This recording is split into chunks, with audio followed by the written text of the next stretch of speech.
एक छोटे से शहर में रमेश नाम का एक बुजुर्ग आदमी रहता था। वो बचपन से ही अंधा था। उसके माता पिता का देहांत हो चुका था और वो अकेले ही अपना जीवन जी रहा था। उसके पास न कोई परिवार था, न ही कोई सगा संबंधी, लेकिन वो बहुत ही समझदार और शांत स्वभाव का था। रमेश रोज सुबह उठता, पूजा करता और अपनी लकड़ी की छड़ी लेकर बाजार की ओर चल पड़ता। रास्ते में उसे कई मुश्किलों का सामना करना पड़ता। कभी गड्ढों में पैर फंस जाता, कभी सड़क पार करते समय डर लगता और कभी लोग मजाक उड़ाते। एक दिन वो सड़क पार कर रहा था कि एक बाइक उसके पास से जोर से गुजरी और वो गिर गया। ये सब देख एक आवारा कुत्ता जो पास ही एक पेड़ के नीचे बैठा था, दौड़ता हुआ रमेश के पास आया। वो रमेश के हाथ को अपनी नाक से छूकर जैसे कह रहा हो, डरो मत, मैं हूं ना। रमेश ने उसके सिर पर हाथ फेरा और उस कुत्ते को महसूस किया।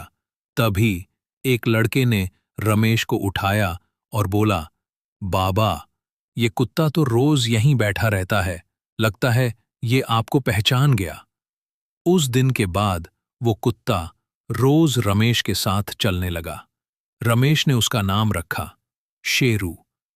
अब शेरू रमेश का सबसे बड़ा सहारा बन गया।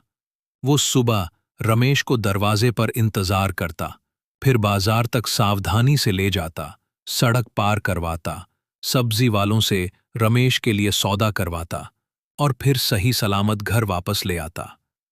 एक बार रमेश रास्ते में गिर पड़े और उनके पैर में मोच आ गई।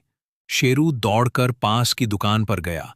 वहां से दुकानदार को घसीटते हुए रमेश के पास लाया। दुकानदार ने रमेश को उठाया और घर पहुंचाया। सब हैरान रह गए शेरू की समझदारी और वफादारी देखकर। धीरे धीरे पूरा शहर रमेश और शेरू की जोड़ी को जानने लगा। बच्चे शेरू को बिस्किट लाकर देते, दुकानदार रमेश का सौदा तैयार रखता और लोग सड़क पार करवाने में मदद करते। पर शेरू सबसे पहले होता, हर जगह रमेश के साथ।